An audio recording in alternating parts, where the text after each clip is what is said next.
peut reconnaître les choses. Ainsi, quelqu'un de proche de vous, et cette personne-là meurt,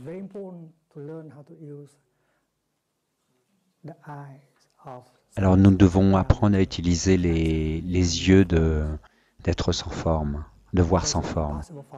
Parce que la personne est comme un nuage, elle peut pas nourrir, elle peut pas être réduite à rien, à la non-existence.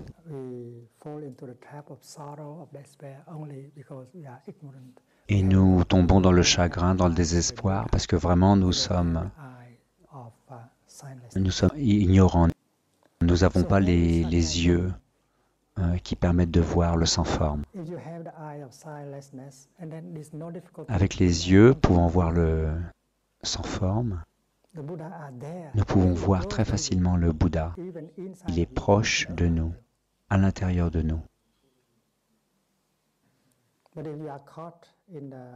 Mais nous sommes enfermés sur une forme de Siddhartha Gautama, alors il n'y a pas d'espoir. Nous ne pouvons pas ainsi rencontrer le Bouddha dans l'ici et maintenant. Un jour, j'étais dans un bus avec beaucoup de moines et de nonnes dans le bus. Nous voyageons en Californie, du sud vers le nord de la Californie.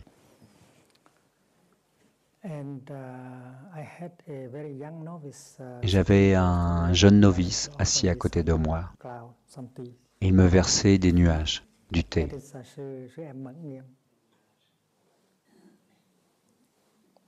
Et je lui ai demandé, mon enfant,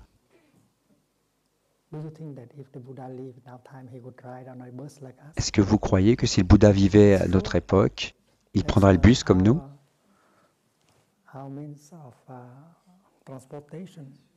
Quel moyen de transport il utiliserait? Je pense que le Bouddha utiliserait un ordinateur. Et si besoin, un téléphone portable. Ma deuxième question a été,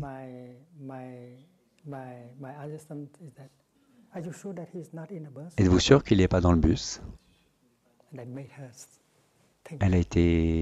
Elle a réfléchi beaucoup, très profondément. C'était une novice.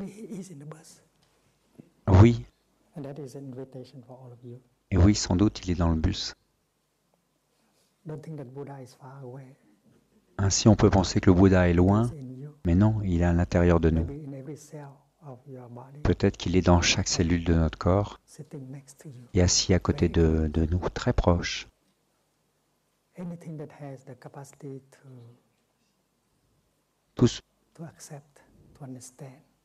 Dès qu'on a la capacité d'accepter, de comprendre, d'aimer, alors là on est très proche du Bouddha.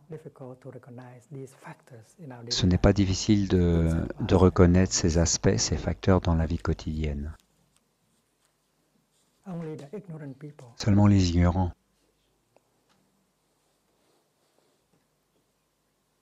ne sont pas capables de toucher le Bouddha vivant.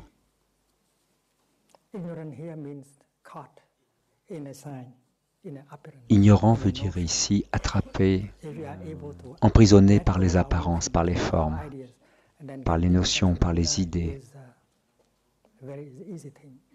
Mais être en contact avec le Bouddha est une chose facile et nous pouvons faire cela tous les jours.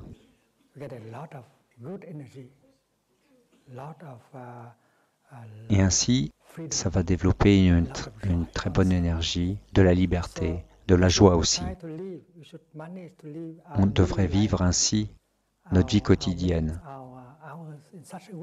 de telle manière que nous sommes toujours en contact avec le Bouddha, quelle que soit la chose que l'on fasse pendant la marche, la méditation. Prendre une tasse de thé avec lui, à chaque moment, avec l'énergie de pleine conscience et de concentration.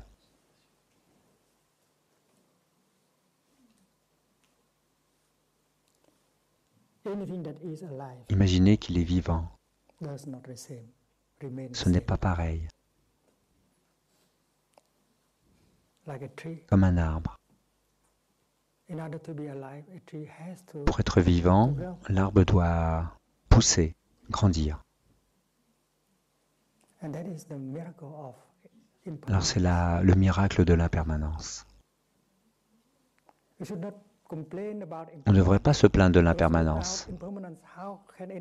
Sans l'impermanence, rien ne pourrait devenir quelque chose. Votre fille ne pourra jamais devenir une très jolie jeune femme sans impermanence. Une graine de maïs sans impermanence resterait une graine de maïs, ne deviendra jamais un beau plant de maïs. Ainsi, la vie est impermanence, et l'impermanence permet à la vie de s'exprimer. Et le Bouddha est quelque chose de vivant qui pousse, qui doit pousser, grandir. Pas seulement le Bouddha a grandi pendant les 80 ans de sa vie, pendant sa durée de vie. Après sa vie, il a continué à grandir, pousser. Pour le Dharma aussi, c'est pareil. Le Dharma est vivant. Si vous voyez le Bouddha comme quelque chose de statique, alors vous le perdez. Le Bouddha est vivant, comme le Dharma. C'est très vivant. On ne peut pas trouver le Dharma dans un livre. Le Dharma est forcément le Dharma vivant. Cela veut dire venir et voir par soi-même. On ne veut pas écouter le Dharma.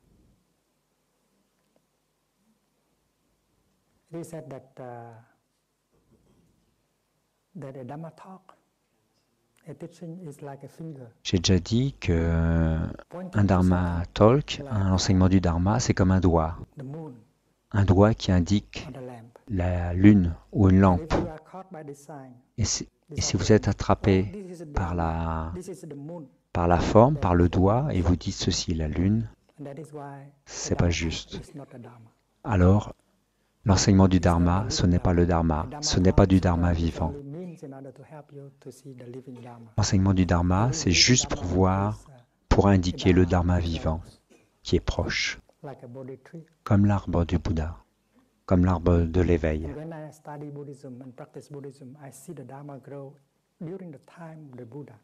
Ainsi, dans le bouddhisme, nous avons vu le Dharma croître pendant la durée de vie du Bouddha. Le Bouddha a exprimé des sutras pour permettre au Dharma de croître, de pousser. Il a donné une centaine d'enseignements sur la respiration en pleine conscience, à chaque fois différent. Parce que le Dharma est né à partir de l'éveil et à partir des circonstances dans lesquelles le Dharma est offert. C'est comme une médecine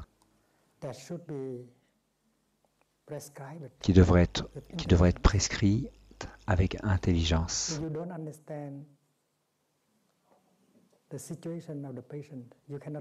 Si vous ne comprenez pas la situation du patient, on ne peut pas prescrire la chose exacte pour lui.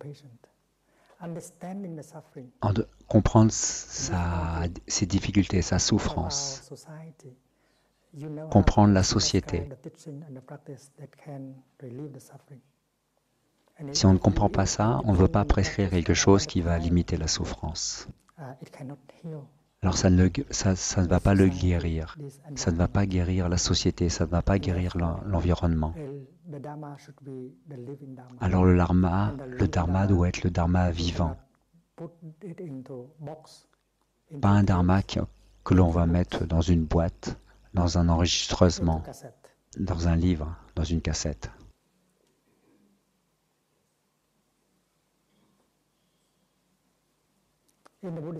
Dans la tradition bouddhiste, il est dit que le Bouddha Dharma C'est un dharma indéfini, undefined, non défini.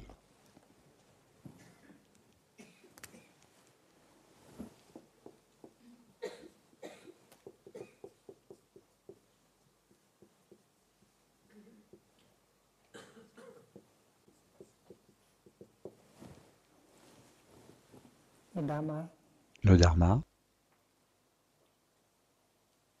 et le Bouddha ne sont pas définis. Il peut changer d'apparence. Des fois, il est comme ceci, des fois comme cela. C'est pourquoi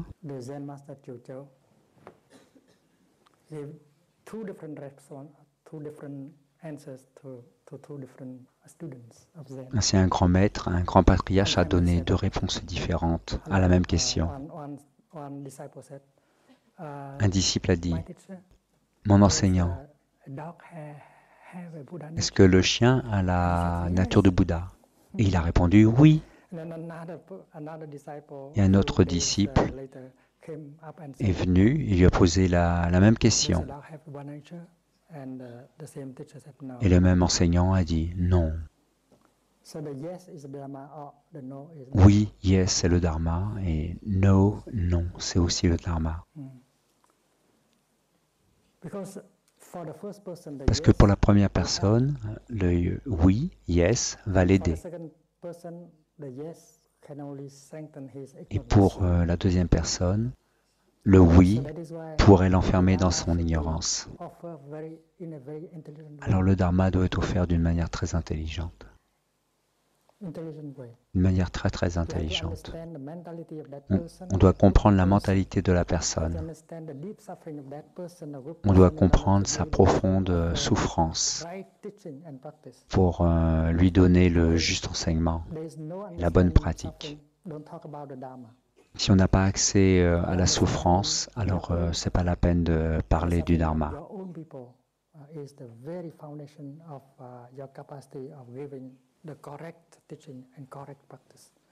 Cette vision profonde permet d'exprimer un dharma correct. On doit être très souple, très flexible pour cela. Et cela croît, ça pousse en permanence. C'est comme l'arbre du Bouddha, l'arbre de l'éveil. Planté il y a quelques mois, il est grand comme ça.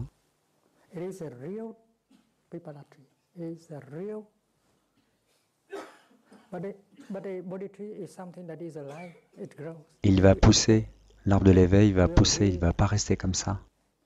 Il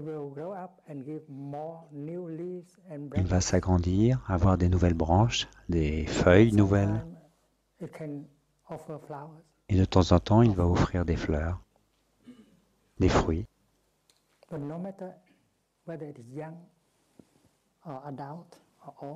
Et ça, étant petit, grand, adulte et après, c'est toujours l'arbre de l'éveil. Il a évolué. Il en est pareil du bouddhisme. Le bouddhisme initial, primitif, et le bouddhisme Mahayana, et aussi le bouddhisme. Parce que le dharma, c'est la vie. C'est comme la vie, il est forcément vivant.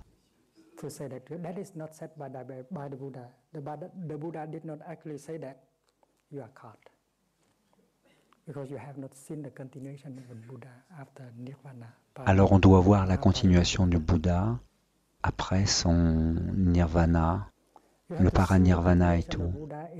On doit voir la continuation du Bouddha à travers dans la Sangha. La Sangha n'a jamais été interrompue.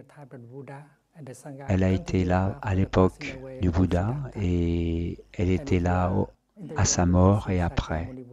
C'est une Sangha ininterrompue. On doit la voir à travers Kashyapa, Rahula, dans Shariputra, dans Ananda, dans Nagarjuna, dans Pashibandhu, dans tous les patriarches.